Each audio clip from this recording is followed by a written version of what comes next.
That's us live. So welcome everyone to the Center for Behaviour Analysis at Queen's and today's seminar. We are delighted to have Dr. Francesca degli Espinosa with us. Francesca has a PhD in psychology and she's a board-certified behavior analyst doctoral. She has more than 20 years of experience working in England, Italy, and in other countries with primarily children with autism. She has taught on our Masters in Applied Behavior Analysis. We have had the privilege to have her before with us, and we are really happy to have her again today, discuss such an important topic related to verbal behavior and how we can develop more advanced repertoires with our students. So here, Francesca, I pass it on to you. Thank you. Thank you, Katerina, and thank you to the university for inviting me to give this presentation. I'm very happy to be giving this on behalf of Queen's University Belfast, because much of the research was actually conducted by master students in your course. And so it'll be great to present it to you. It's a topic I'm particularly fond of. It's a topic that has given me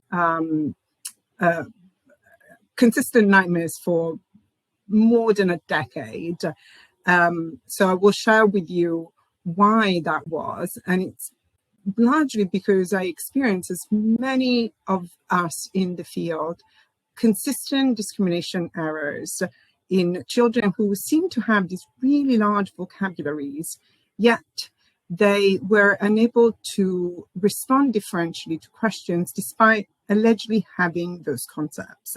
For example, if I presented something like this and I asked what color, they would keep saying watch.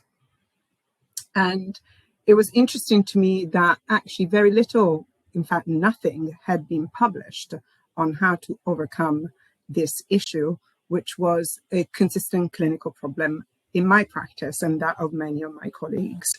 And so what I want to share with you is very much the journey that brought me and my colleagues and students to get to a number of considerations that relate to both how to sequence language objectives beyond Skinner's primary operants, which doesn't mean abandoning that analysis, but really getting to the core of that analysis past really chapter 9 of verbal behavior, and which procedures are now available to overcome discrimination problems. And it really starts with an understanding of what intraverbal or verbal control is, hence the title of my presentation. You will see videos of children whose parents have given consent for them to be shown for teaching purposes. And I'm very grateful to these parents. However, I would ask, because we are also online, that no recording or pictures are taken throughout this presentation. So by continuing to participate in this webinar, you are also agreeing not to take pictures or videos for personal public use. The presentation will be recorded, will be on the QUB platform, so you'll be able to re-access it. And there are also other, and I've published the slides as well. So there are two questions I want to be able to answer today for you. One is, how can we sequence language objectives past the acquisition of simple stimulus control in the elementary relations? So this is a question that relates to curriculum programming. And one is, how do we establish generalized differential responding to verbal antecedents in the presence and the absence of nonverbal stimuli? So that has to do with the specific technology, the procedures, which is where my students and I have done a fair bit of research, which we published in the last few years, after many, many changes and figuring out the sort of most efficient and most effective way to overcome this issue. So many of us work in the field of early intensive behavioral intervention, maybe not so early, but we all kind of have common objectives. And typically, language intervention begins with establishing tact and mans, early listening behavior, but it really sort of focuses on acquiring words, as in verbal topographies in relation to tangible items, objects, animal nouns, colors, as the sort of first abstract relation that we might teach after we've taught sort of more sort of concrete terms, names of people and actions, and early intraverbal such as animal sounds. This is often taught through either an echoic to tact, stimulus transfer procedure, or listener to tact, stimulus transfer procedure. And typically the arrangement is either in a simultaneous arrangement where items are presented in an array, or sometimes in a successive arrangement when one item is presented at the time. So we would present this, we would typically say something like, what is it? Or what's this? What's this? And which would sort of, at some point, typically what's described in manuals is that then typically the verbal antecedent might be changed to what is it, what's this, what's it called, this is a. And this is often taken as an example of generalization or of SD generalization. But this is a conceptual error. And I'm gonna challenge you to tell me why. Anytime we have two antecedents prior to response, we need to agree, or we need to ascertain the extent to which both control the response. Now, if this is a tact in its pure form doesn't require a verbal antecedent. It's verbal behavior emitted by coming into contact with a non-verbal stimulus. This is the definition of a tact. So when we say that this is an example of an SD generalization, we're actually making a conceptual error, because if it were, it would be a conditional discrimination, right? Where the verbal antecedent alters the discriminatory properties of the stimulus upon which responding is required, program for reinforcement. But if the child has only ever learned nouns, it doesn't matter what you say. You could say la, la, la, and the child would still respond ball. This is an example of SD generalization. The child continues to say ball in the presence of stimuli that are different but share similar properties. So that's one of the issues that we want to be aware of. Now, after we've taught nouns, typically we would move on to teaching, animals and people. And at some point we will get to, let's say, teaching tacting of colors. And this is a typical arrangement where we present color swatches. And what we're looking for is, can the child discriminate by showing discrimination by saying different verbal topographies based on differences in nonverbal stimulus. So can they discriminate blue from yellow, from green, from red by saying something different each time I point to a different color swatch? And we would say, well, can they do that with multiple objects that are the same but differ in color? Now, and then we would proceed, let's say, with animals, tacting dog and bird and frog and cat. And possibly we would also do some early intraverbal responses. And these are very much fixed responses. What does a cat say? Who says meow? If you're doing the sort of reversal training, what does a cow say? Who says moo? And we would say, yes, the child has intraverbal animal sounds. In the same way that we would say, when asked, does the child know animals? Well, yes, he does, because he can say, the names of 20 animals, 30 animals when pictures or they're shown in a video or on a 2D card. The same thing for people. Does he know the names of people that are important in their life? And these have all been my mentors at some point, and you should all recognize and be able to tag them. Does he know actions? Now you can show these in a static display like this one, or in 3D, in vivo, on a video. Can they say swimming and kicking and reading and eating? Does the child know the locations? Can they say swimming pool when they're shown a swimming pool in the park and the bedroom and the kitchen? So these are kind of common goals of the IBI. And we would say, yes, the child has all these responses. But my question is, does he really? What if he's presented with a compound stimulus where all of these three concepts are embedded? Now, allegedly, if they can tag the names, and we would typically say, who is it, who is it, who is it? We generally always precede the presentation with a question. What is she doing? What is he doing? Where is it? Once all these three stimuli or types of stimuli are presented on the same stimuli, on the same compound, they should be able to discriminate. So that when I say, what is she doing? The child doesn't say Francesca, says drinking. Where is she? In the kitchen.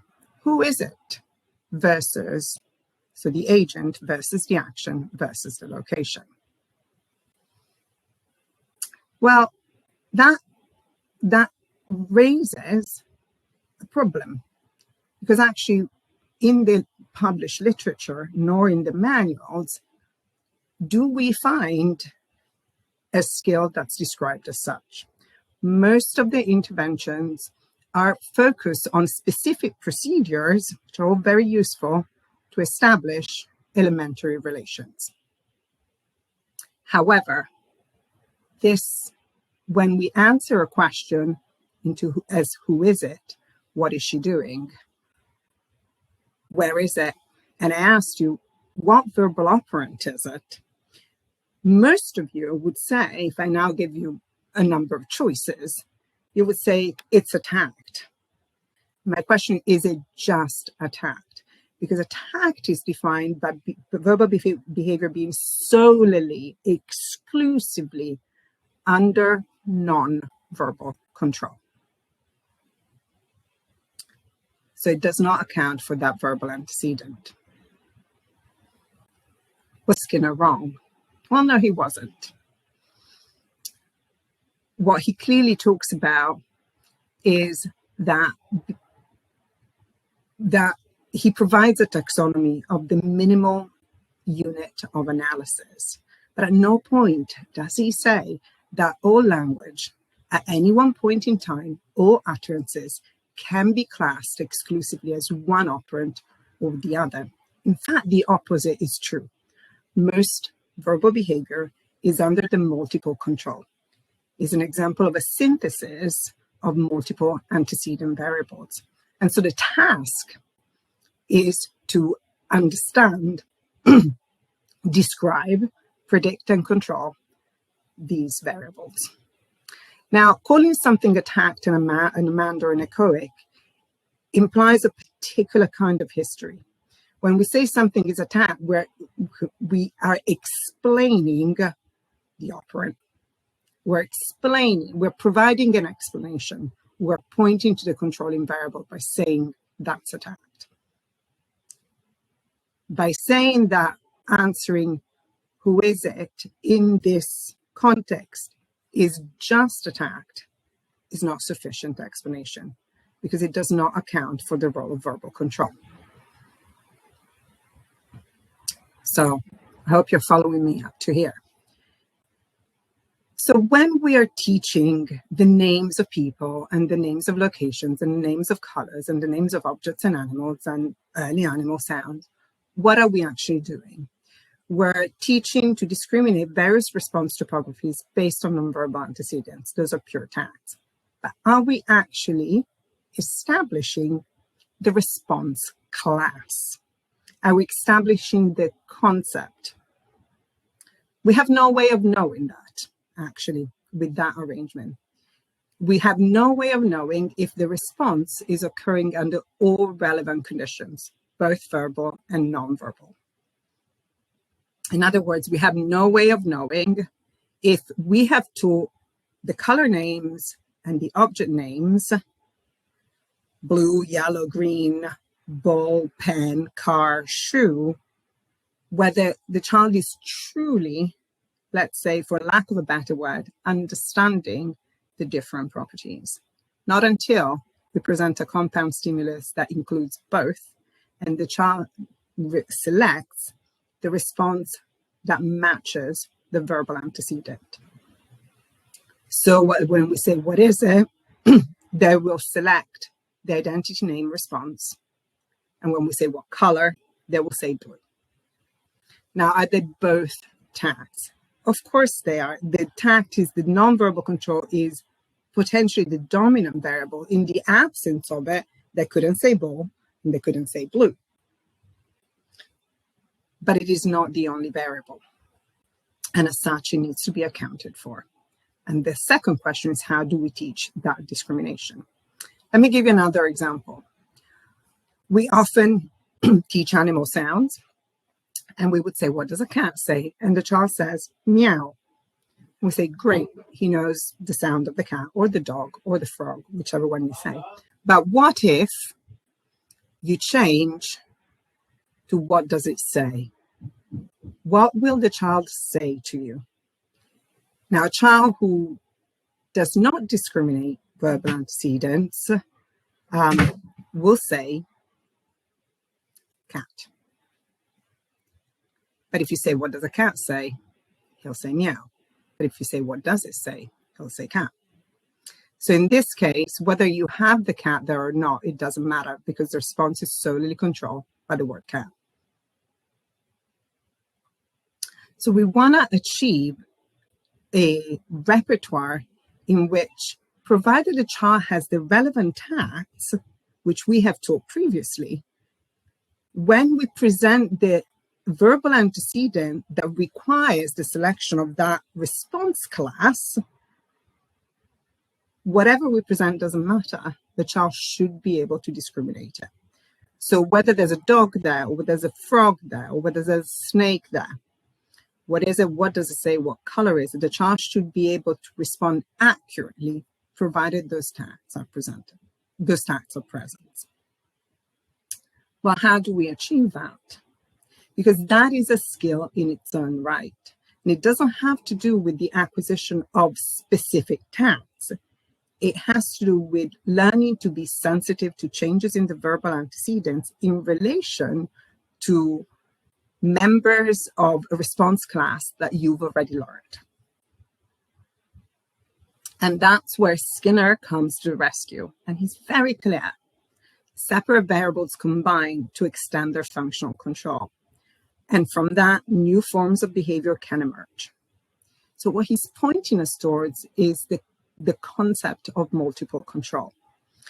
And this has been further refined in a paper in 2011 by Michael Palmer and Zumber, which I recommend reading. But in essence, most responses are under some kind of multiple control. And the strength of a single response can increase as a result of multiple variables converging over that response. Or we may have a situation in which a single variable affects more than one response. That is, we look at a ball and a number of responses, if we look at a ball now or a cat, a number of responses increase in probability of emission. And these responses are those that have been previously reinforced in the presence of a cat. So you may think pet. Think by, I mean, you may be talking to yourself, pet, and this cat is black, and I have a cat. I don't. I have 2 dogs. And it says meow, and it chases mice, and it can live outside or inside. So all of your repertoire in relation to this may increase in probability of emission. you're experiencing divergent control right now. You're engaging in a number of tasks in relation to this. The response that's going to be programmed for reinforcement that you're much more likely to emit will likely depend on a number of variables. Your history of reinforcement, but in many cases is whether there's a verbal antecedent. So if I said, what is it? Then that would increase the probability of you saying can. So let's have a look at that in a little bit more detail in relation to a very basic skill that children with autism often really struggle to acquire if it is not specifically addressed. So right now you're looking at this stimulus, and I want you to think, if you were a live audience, I would say to you, shout out what comes to mind when you look at this. Now, I can't see you, but I would assume that you might be saying ball, blue, round, rubber. What you're experiencing is divergent control. So one single variable increases the probability of a number of responses. But my question is, under which condition are you going to say one versus the other? So under which conditions are you much more likely to say blue or round or rubber or ball? It will depend upon another variable. Let's say it's what color. Now the word color is going to increase the probability of a number of color name related responses. In other words, the word color will have some intraverbal, will exert some kind of intraverbal control over a number of color related responses. And there's only one response that meets the criterion for both the nonverbal stimulus and the verbal stimulus. And that is obviously blue. So this is an example of both convergent and divergent control. And structurally, we may think of this as a conditional discrimination, where the verbal or the auditory stimulus alters the discriminative properties of some aspect of the nonverbal stimulus that's programmed for reinforcement. That's a structural description, but it is not a functional one. It doesn't really explain the underlying mechanism. And it is unlikely that a typical child would require specific conditional discrimination training for every verbal antecedent that he's going to be presented. So something else must be at work. So let me just... So we can't really fully appreciate Skinner's analysis, nor can we program effectively unless we account for multiple control. We must consider the interaction of environmental variables and how they exert control over verbal behavior beyond the basic taxonomy. In the lab and in discrete trial training, variables are made to act one at the time, but the real world puts kind of multiple control back into verbal behavior. The real world is messy. There are lots of variables working. And so we view multiple causality as the basic concept in verbal behavior, not the primary operands. And I will point you to this very important paper about the importance of verbal control and the necessity to differentiate between what is an intraverbal and intraverbal control, which we could look at as verbal control. Now, an intraverbal is characterized by kind of a fixed pattern, a fixed relation between the verbal antecedent and a verbal response. It's unchangeable. However, we rarely experience this. Most of what we say changes continuously. We're constantly experiences different types of multiple control. Verbal behavior, most of what we say has a verbal antecedent. We rarely walk into a room and just start labeling what we see. Wardrobe, curtains, trunk, crate, dog bed. That would be odd. Most of what we say is either in response to a comment or in response to a question. So we must take that into account. And what is interesting is that actually, if we look at typical language acquisition, it is not learned in primary operands. That is, the child doesn't learn everything as a man, and then through some kind of transfer procedure, it learns it as a tact. And also, how does the child learn tacting?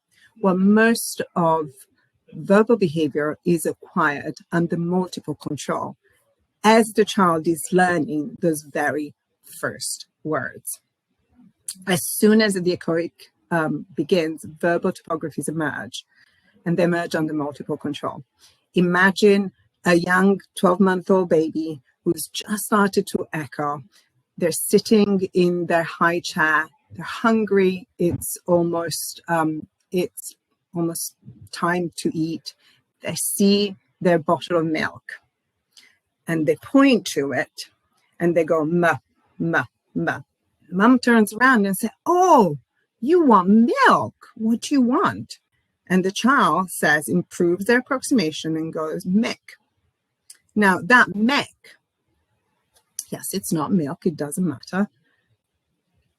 How many variables are controlling that response? It's not a pure command because it's not under the sole control of an MO. There is an item there. And in fact, if there wasn't, we wouldn't be able to teach kids to say the words about their own environment. So nonverbal control is almost always implicit, but there's often verbal control. Think about a parent playing with the Thomas the Tank Engine trains and looking at the Thomas the Tank Engine train book, and mom points to a picture and says, "Look at the train." She points to it and the child repeats it, "Train," and looks up for approval. So most languages learn in a joint attention type framework. And the parent says, "That's right, it's a train. What is it?" And the child says, "Train." And then mom says, it goes choo-choo. And the child laughs and repeats choo-choo. And then mom says, "Yeah, that's right, train goes choo-choo." What sound does it make? Choo-choo. And then she moves to the colors. And she says, "Oh, look." I don't remember the colors, but I guess Rosie is pink and Thomas is blue. And I think Percy is green. And so she'll pick up Thomas and goes, "Look, Thomas is blue." And the child repeats boo. And then she'll go, "Oh, look, this one's green." And the child says green. "What color?" So mom thinks she might be teaching the concept of colors, but she's doing so much more than that. She's also teaching the child to say the right thing at the right time. And the right time is under the relevant conditions, the relevant verbal antecedents. So as the child is learning the words blue and red and green, and to say them based on the differences in the chromatic variation of the trains, is also learning to say those and to differentiate them from Thomas and Percy and Henry, as is learning those very tacts. So tacting doesn't emerge just under nonverbal control in typical development. We know this from research, from developmental research, that children rarely learn to acquire the names of stimuli as pure tacts solely under the control of nonverbal control. The parents generally speak to their children all the time.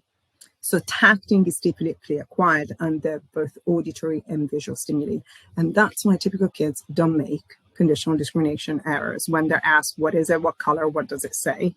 They generally demonstrate understanding the question by differentiating their answers. So what do we do with this? Well, I'm going to show you a small video of a 2.5-year-old child. This is a typical child. He's one of my kids who's now 18. So he won't mind that I'm showing a video when he was young. But what I want you to do is I want you to sort of think about, as you're watching this, the topic. So the content of the interaction, the mother's VB, so my VB in this case, and the child's verbal behavior. And in particular, I want you to look at the kind of structure of that. How is the child responding? All right. So now I need to make sure I'm going back to the presentation. Chris, can you give me a prompt that you can see my screen again? I'm assuming that you all can see my screen. Okay, great, thank you. So that's a 2.5-year-old typical child, and there's a lot going on there. But I want you to sort of kind of follow me a little bit in the interaction analysis. Let's look at the content. They are talking about the environment that they're both contacting. So we know that the dominant operant here would be attacked. They're not talking about things that are absent, other than when I say, you know, have you found the big teddy? Names, colors, actions, agents, and some emotions there.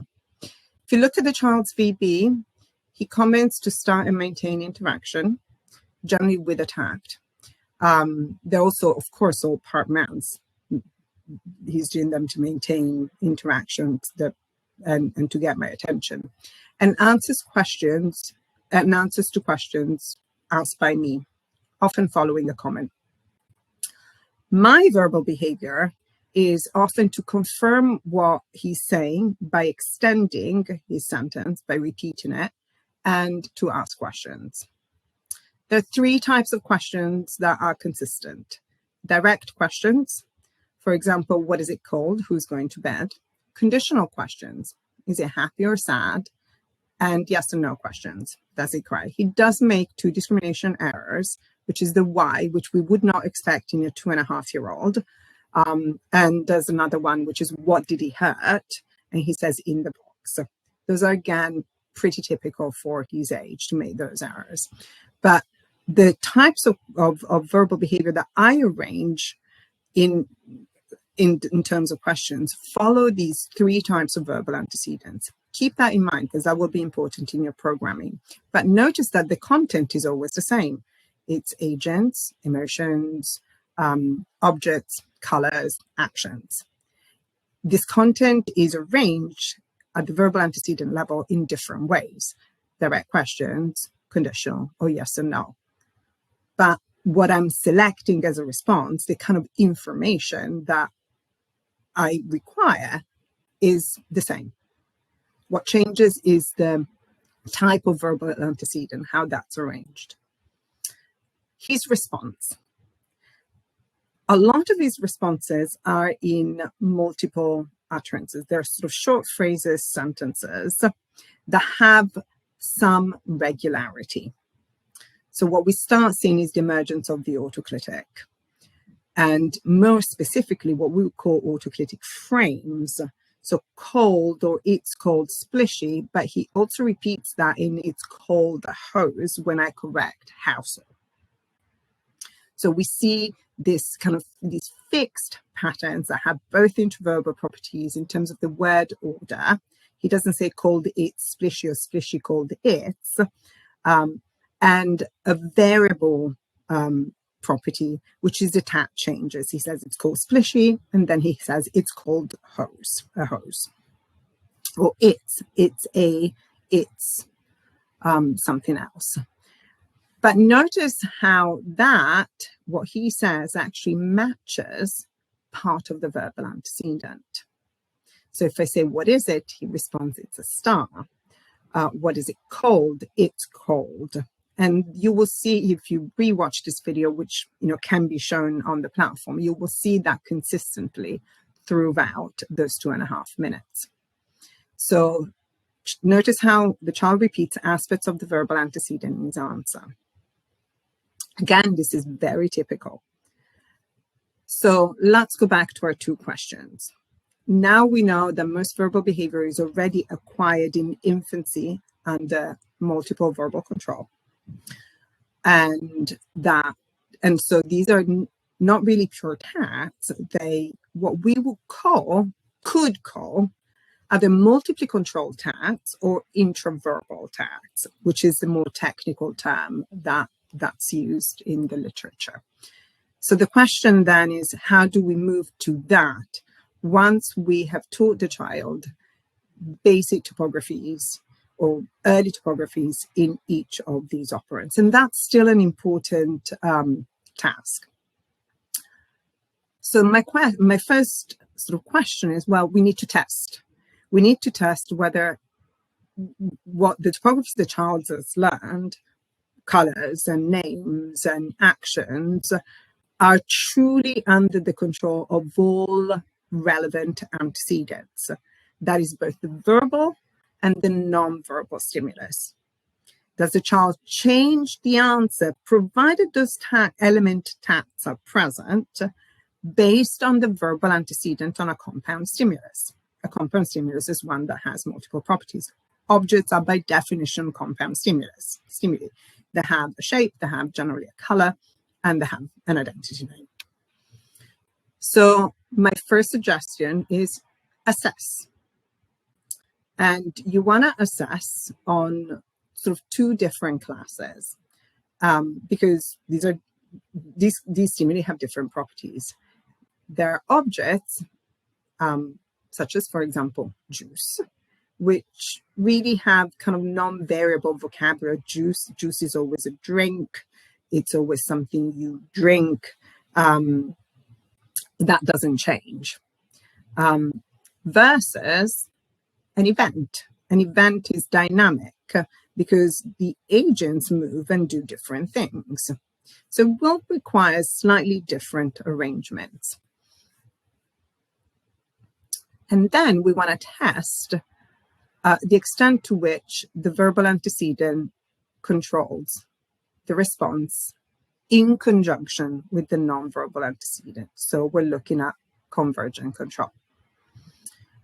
We can present these questions and the nonverbal stimuli in different ways, an array or in isolation. So this is an example where we are testing the extent to which the color verbal antecedent governs the response in discrimination with the identity name. Of course, if your child hasn't learned these two, it doesn't have the element tags, it's pretty useless because it wouldn't be able to say red. So we would ask, what is it, what color? Then point to the pen, what color? Then point to the car, what color? Then point to the shoe and say, what is it? Or a successive presentation where we say, what color? And then what is it? So we present one item at the time and ask a different question on each item. And then on some items, we would ask two questions in a row. So here we may ask what color, and then on pen, we may ask what color, and then what is it? Same thing if we had 3 acquired element tags. And what I mean is not the specific. So not just brown and cat and meow, but the whole class of responses that relates to colors and names of animals and animal sounds. And then we would take the data. So this is an intraverbal assessment that we've been working on. If you were testing the extent to which the child really discriminates the response classes belonging to agents and actions and, let's say, places. Here you can't really see the places, but let's say action and agent, then is who is it? What is she doing or he doing? Shape versus color. Again, what shape, what color? Number versus color, provided the child has the element tags. Or shape versus number. And we might do all 3, shape, what color, what number. Now, when we test this in some children with autism, obviously not all, what we see is very specific errors. And I'm going to show you another video on this. All right, so what you can see is that he is favoring the element identity name.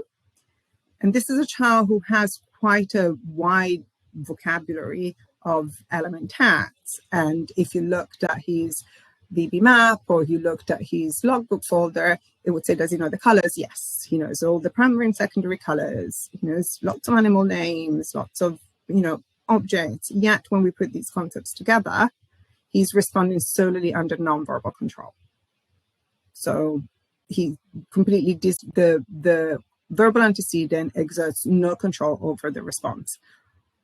If we took data, which, this is one of the children of the research, some of the research we've done, is you would see that his baseline data would be 50%, because there are two answers and he always gives a tag. So by definition, he would always be 50% correct. The other error that we observed, and this was a consistent error across all children in the research, which I will show you in a second, is a combined response. And what was interesting was that if you looked at the children's program so far, children had been taught to say agent and action together in a multi-component tagged type program. And so they might say, when you said, what is it? Yellow pen, blue ball, regardless of whether you said, what is it or what color. Now, those children got 0 at baseline rather than 50%. It's actually a much more difficult error to reduce. But what was interesting was that all children, when tested on who is it versus what doing, they all gave a combined response. That is, boy drinking, mommy sleeping, daddy eating. We used names of familiar people, pictures of familiar people doing different actions. They all gave a combined response. And that's because they had been taught to put these two terms together in a compound stimulus before they had been taught that each element refers to a different verbal antecedent. So that really raises a question about sequencing your objectives. Do we put element tags together and teach sentence construction, for example? That's often a speech and language focus, before the child can discriminate the individual elements based on different verbal antecedents, the verbal antecedents that match that response. So before the child can answer under all relevant conditions. If the child fails this assessment, so cannot discriminate what is it, what color, who is it, who doing versus who is it, then you know at the outset that anything else you ask is under faulty stimulus control. So if you then asked, in the presence of a fork, what do you do with it? Your child is likely to say fork. But if you say, what is a fork for? The child is likely to say eating. But then if you said, what is it for? The child is likely to say fork. So again, it raises the question of how we then program for that next step, answering questions in the absence of the nonverbal stimulus. Well, if the child can't discriminate those questions in the presence of the verbal stimulus, questions that relate to an established vocabulary, then my question as a clinician is, why am I teaching more complex concepts that relate to features, to properties of items, before they can answer questions about the vocabulary that they already possess? We would again assess this subsequently and provide what we would want to see is whether, if the child has learned their categories and so habitats or animal and transport, so sort of those kind of common names, sounds, parts, what does it have? They should be able to differentiate those questions in the presence of the nonverbal stimulus. And we often find that that is not the case. That is, we may have children who have extensive rote intraverbal repertoires, but when the same question is asked in the presence of the nonverbal stimulus, what does it have, where does it live, what does it say, they respond under pure nonverbal control. Cat, cat, cat, cat. And that's a sequencing issue. So our aim at what I would call the intermediate curricular level, that's beyond the acquisitions of basic vocabulary, is what's commonly known as language comprehension, not just to teach content information, but to ensure that that information is given under all relevant sources of environmental control, stimulus control. And that is both the auditory and the nonverbal stimulus. So I'm going to now share some of the research. And again, I will share the procedures, which are sort of pretty well described in the 4 papers that have been published on this issue. Our first aim is our child now has all of this basic vocabulary. We're only concerned with the tact domain. Can they respond differentially to verbal antecedents? And there are 2 procedures that we've investigated. And there are 3 experimental studies, 3 applied studies, and 1 review, which I would recommend you read first, actually, because it summarizes all the study. And then if you want to go more into depth, then you can read the individual applied papers. Study 1, I will show you the procedures. We taught children to discriminate between what color versus what is it. What color versus what number, what is it versus what color, and who is it, what does it say. And then on a specific set of stimuli, and then we tested generalization on brand new stimuli and combined all the verbal antecedents on novel stimuli. In the second study, we did the same thing, but presented the stimuli not in an array, but in isolation, and skipped a couple of steps from the original study. And in the third study, we compared 2 procedures, and which then resulted in differential acquisition based on the procedure that we used. So I'm going to share the procedures first. And the first thing that I'm going to share is this simulation, so that you can see the procedures clearly before I will share the videos of the children.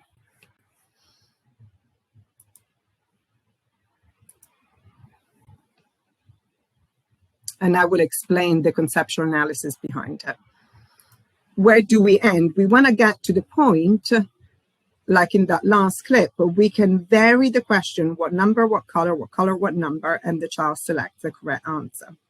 All 2 studies, the first 2 studies, study 1 and study 2, only taught the frame. So color, red, number 3. I'm going to show you the children in a minute. But these were the stimuli for study 1. Actually, no, these are the stimuli for study 3. Sorry. These are the studies that published. Meshkevich et al. Was study 2. The Espinosa, Gerosa, and Perkins-Wales was study 1. What we saw is that all children in all the studies acquired the discriminations when they used the frame. One criticism that was raised, which was, absolutely spot on, was, well, you can't really tell whether it was the children using the frame that was really the kind of controlling variable here that facilitated acquisition of the discrimination, or was the fact that you just trained the discrimination. You were just training a conditional discrimination, differentially reinforcing responding. Whether they were using a frame or not, you can't really tell whether the extent to which it was a contributing factor. It's a fair point. So we ran a third study in which it was an adaptive alternating treatment design, in which we had 4 children, and they were taught 1 pair of question discrimination, let's say was color versus number, without using the frame. So it was just straightforward prompt and transfer stimulus control. What color, say red, what number, say 2. And then the same child was taught on a different pair of questions, let's say was action versus agent, using the frame. Who is it? It's mummy. What is she doing? She is reading. So, and then the other child, there were 4 children, would be taught the same responses to the same stimuli, but the sets were counterbalanced. So if Fred was taught agent action with the frame, then number color was taught with no frame, and Adam was taught agent action discrimination without the frame, but sorry, it should say number versus color with the frame. And we had Jake and Alice as well. Actually, that was correct because Alice is the matched for Fred. So it was shape number for some children, number versus color for others, and agent action for all of them. Now, what you can see here is Fred and Adam are 2 children who learn it both ways. Whether they are using the frame or not using the frame, they learn the discrimination of the verbal antecedents on the non-verbal stimuli. The gray bars represent the use of the spontaneous use of the frame. Now, I should say that the interventions were run on one set of stimuli, and the generalization is a completely new set of stimuli. And what you can see is that baseline is 0 for agent action because they're all giving combined responses. They're all saying mommy eating, daddy sleeping. But you can see there's a slight difference for Adam in that although he learns the discrimination with both procedures, the frame procedure is more efficient. He does it in fewer trials. Fred learns it both ways. There's a slight advantage for the frame procedure at post-intervention generalization, but he soon catches up with the other one.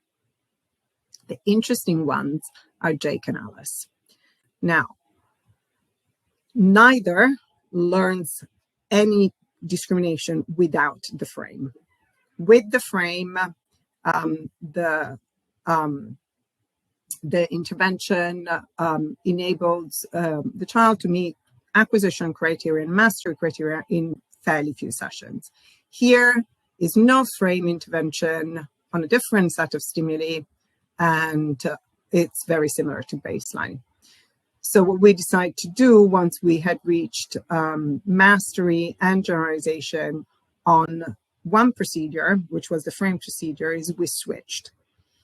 After 100 trials of ineffective intervention, and that was the agreement with the sort of ethics committee as well. If we'd found one procedure worked better than the other, then we would need to switch after a fixed period of time. Now, the second, by the 4th session of introducing the frame procedure on the set of stimuli in which the frame procedure had not been used, we meet mastery criteria, which was 95%, and generalization on completely novel stimuli that had only been tested at baseline. Alice, exactly the same. Frame intervention enables her to learn to discriminate those relevant questions, those target questions. We just ran out of time and couldn't test generalization.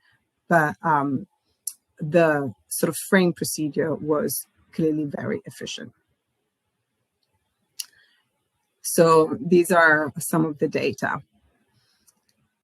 I'm going to now show you a video of the actual children, just so that you can see it in action.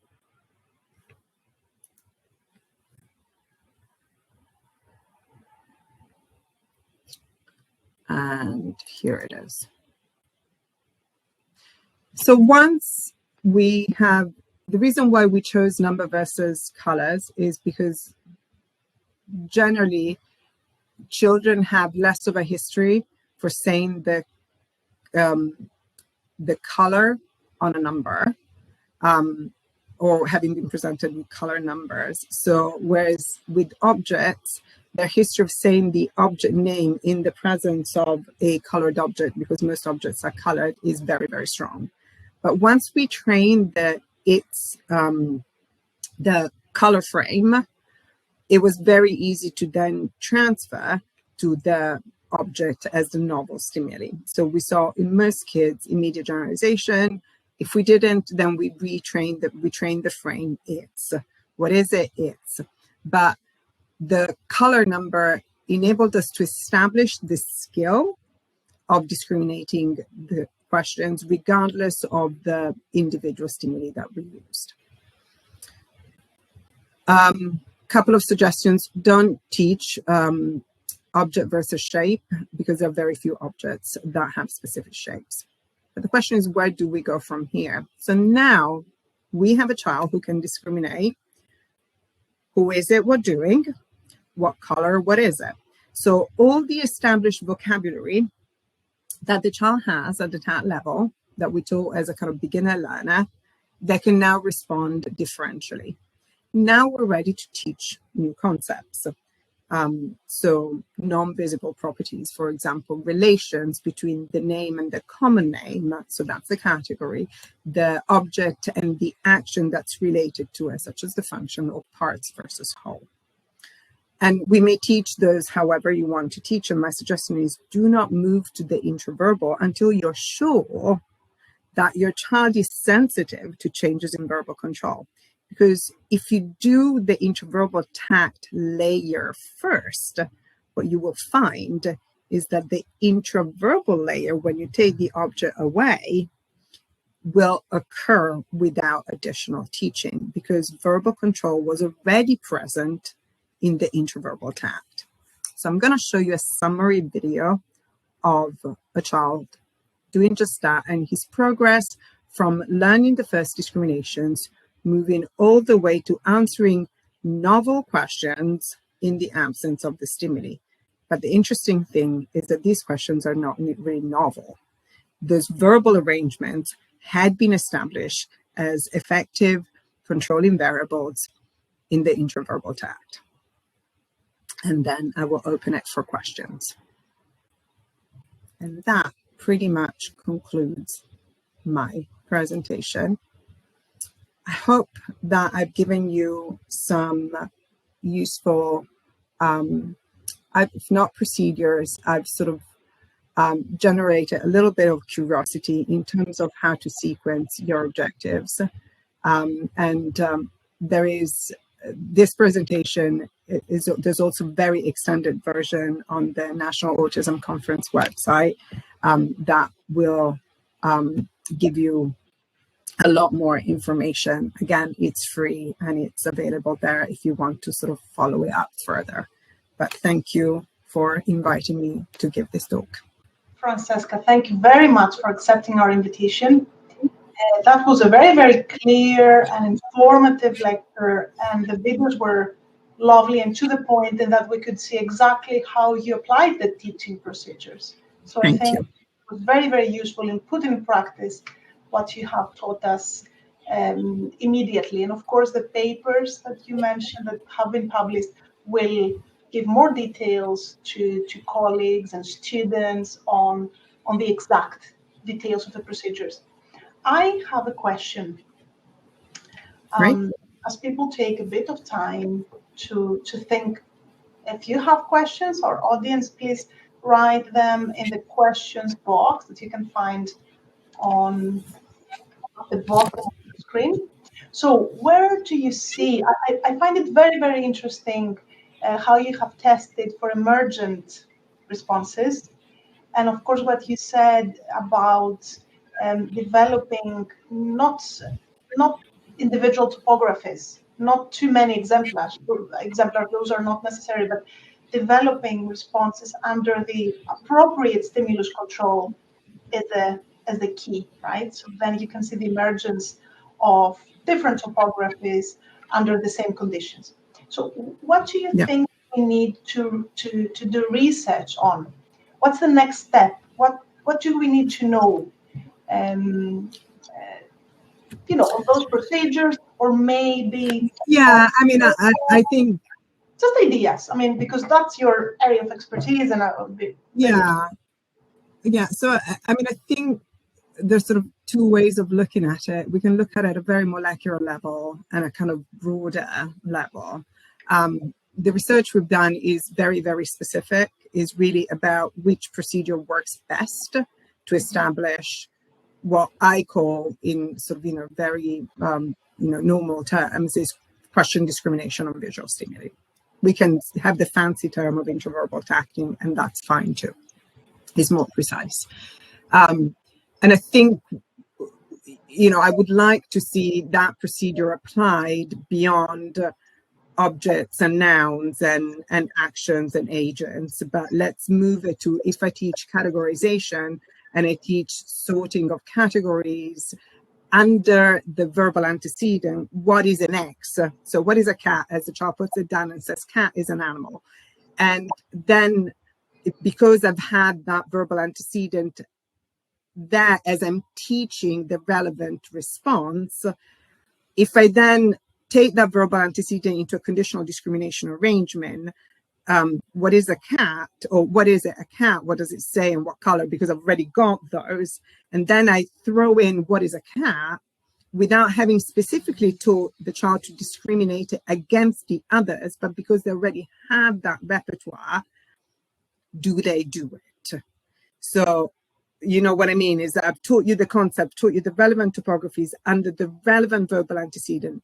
In a child who already can do it on the established vocabulary, can they now transfer it? And, and then I would move to the testing. Okay, well, let's do the same with parts. What is it? What is it versus what does it have? It has. I think the frame is a very efficient procedure. And it really, if you look at, your English is not your native language as it wasn't mine. And when I was taught English, I was taught in frames, as in, what is your name? Say, my name is. Even though in normal conversation, you wouldn't say that. Where do you live? I live in. And your teacher is thinking, I'm teaching you sentences. And my behavior analyst is thinking, you're facilitating discrimination. Because if you develop that frame, it sounds, where do you live? Part echoic, I live. There's part intraverbal because it's you versus I. But having said that, is much more likely to evoke in Southampton than I live Francesca, right? So my question is, well, okay, how much can we stretch that frame procedure, which I think is quite compelling if you look at sort of typical development and how those frames are developed in normal language acquisition. So that's one question. If I teach those new vocabulary frames, do I get discrimination for free against all the other response classes? Do I have a demonstration of concept acquisition? But the other thing for me is, if I've done enough of this on nonverbal stimuli, do I then get that intraverbal, emergent intraverbal, without having to teach every single intraverbal response with a tag to intraverbal transfer in a child who actually doesn't understand what is it versus what color? So that to me is a more exciting question, because it leads to a different way of programming away from specific topographies into really understanding stimulus control and programming for gradual and increasing changes of stimulus control complexity, which is really what language is about. Thanks a lot. That's clear and very useful and very inspiring for all of us who do research to really think about the key and about you and the research that you do with our students. That we're delighted that you continue doing this in an area that we can learn from. So somebody said you would like to read the paper, so I will put a link on those 4 papers below Francesca's video. Yeah. And other thing is that you will be able to watch Francesca's video at a later stage. It will be open, free, without CEUs, as we have now, without Francesca's students, without the children that you were able to see only live. But the video will be there, so you can go back to that video, and we will also put the links to the papers.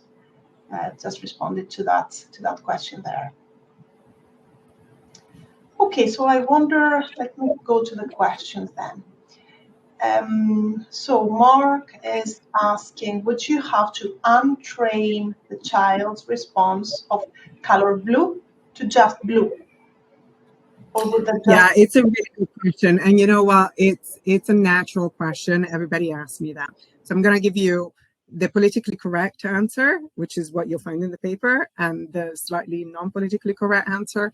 The politically correct answer is, don't worry, do not run extinction of any kind. The child will naturally lose that frame because it's not part of the sort of the verbal community will differentiate reinforce. The other thing is it costs more effort, but it doesn't buy the child more reinforcement. So what we've seen with all of the children is that once there's a established history of discrimination, they just drop that frame naturally. So I wouldn't do anything to it. The non-so politically correct answer is, people have said to me, but it doesn't sound typical. And my answer is, if you have an 8-year-old who can't discriminate what is it versus what color, which is what an 18-month-old can do if they know the color names, then that child's language doesn't sound natural anyway. And I would always sacrifice form in favor of function. I would much rather a child said color blue and learn to discriminate questions than not say it and continue to say cat, dog, whenever I ask what color. Thanks, Francesca. The following question is, the intraverbal tact assessment that you mentioned, is it available to share? Right. So we're in the process of trying to digitize it and maybe have it. I don't know that we're going to be able to do it so that you can just go to a link online. We may have to produce a booklet that we would then need to sell because we couldn't cover otherwise the sort of printing costs. It's actually not easy because we have to look at the randomization of picture. It is in hand. I'm working with a couple of groups who are going to sort of try to test and maybe run a little bit of research. As soon as we have even just a beta product, I will, put it out on social media or on my mailing list.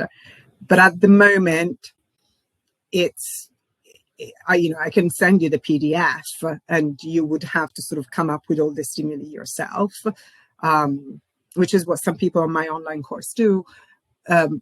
It's in hand. We're hoping to sort of maybe get something out there by the end of this year. Sounds great. Really promising. That's very soon. So I can see there are no more questions and we are beyond our scheduled time. So Francesca, thank you very much for taking the time to deliver this highly interesting webinar for us, and that we will be able to enjoy again and again. So a reminder, go onto the Center for Behaviour Analysis webpage under resources. You will be able to watch Francesca's video. It will become available in a few days. So wishing everyone thank you so much for inviting me, and thank you everybody for being here. I can't see you, but thank you for your attention. Thanks everyone, and hopefully we will see you on the 23rd of March for our next webinar. So keep an eye on our website for the upcoming events. Good. Great. Thank you. Thanks, Chris. Bye everyone. Bye. Bye.